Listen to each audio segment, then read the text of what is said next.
I'm Tim. This PCB Sync. A lot of people, when they see the Smith chart for the first time, their first reaction is, what kind of RF alien map is this? A bunch of circles, a bunch of lines, and a dot running around inside. Then VNI tells you, S11 is bad and your blood pressure shoots up. But today, we're not going to push formulas. You just need to remember one thing. The Smith chart is the GPS for RF engineers. You can simply think of the Smith chart as a highly detailed navigation map.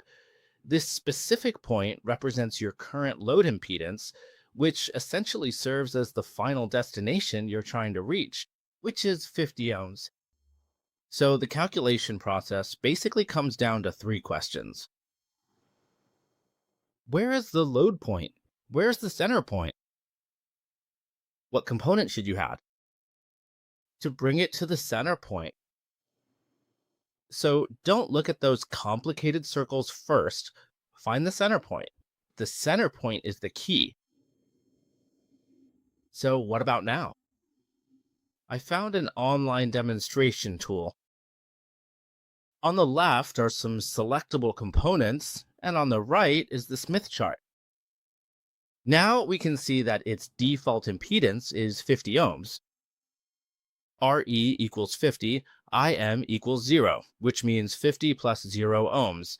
You see, this origin is right at the center, 50 ohms, which is the home we're trying to get back to. If the point is matched here, it's very good, and the reflection is also very small. Now, let's change the load and set the load to RE equals 25. Also set to 25, and we can see the impedance becomes 25 plus 25 j ohms. Then, if we look at this point again, it has also moved away from the center and ended up here. This shows that it's no longer 50 ohms. When the signal gets here, it realizes it's on the wrong path. Part of the energy will be reflected back.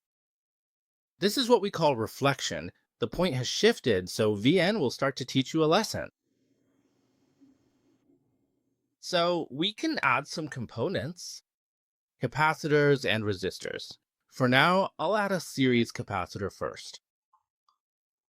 Don't worry about the formulas for now. Let's just look at the point on the right.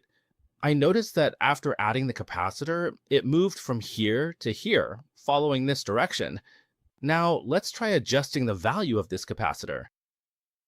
Right now it's 1 microfarad, so if I change it to 2 microfarads, we can see that this point moves upward. Our target is 50, so this point can still go up a bit more. I'll add 2.2. 2.2 isn't enough, so we can keep increasing. 2.3 still isn't enough. 2.6. We see that 2.6 allows it to reach this straight line. The next step is just to move it to the right, and then it will reach 50 kilometers. So how can we do that? How do we move it to the right? Right now, we don't know. So let's try adding a parallel component. With the cable, we notice the point moves in this direction, but that's not the direction we want. If we add a series inductor, the point moves back, which also isn't the direction we need. So let's try adding a parallel resistor. Hey, this is moving along this solid line. Let's see which way it moves. Right now it's at 50 ohms, so I'll add a 0 to make it 500 ohms, and I notice it moves to the right. But if I add another 0, I find that it doesn't move past this point to the right. Our goal is to move to the right, so connecting them in parallel isn't suitable either. Let's try this series parallel resistor setup. Hey, we find that the resistor is actually pretty suitable. It has already passed the point we need. We only need to reach 50, and it's already gone past 50. So let's try whether to increase or decrease it. Right now it's at 50 ohms. I'll decrease it and try 40. It seems to move a bit more in this direction, but not by much. Let me decrease it more. I'll try 22 ohms. I find that it goes past again, so I can increase it a bit to 25. Hey, I see that 25 is just right. It brings it right back to where it started, so now I can be sure. At this point, if I want to return to 50 ohms, I just need to add a 2.6 picofarad capacitor in series. Then, by adding a 25 ohm resistor in series with the capacitor, I can achieve this goal. It becomes really simple here. No need to calculate any formulas. So now the point is actually even closer to the center than it was before, and we have already reached the very center of it now. So you can't just place series and parallel components wherever you want. They follow different paths on the Smith chart. That's also why RF boards often reserve space for L networks and pi networks.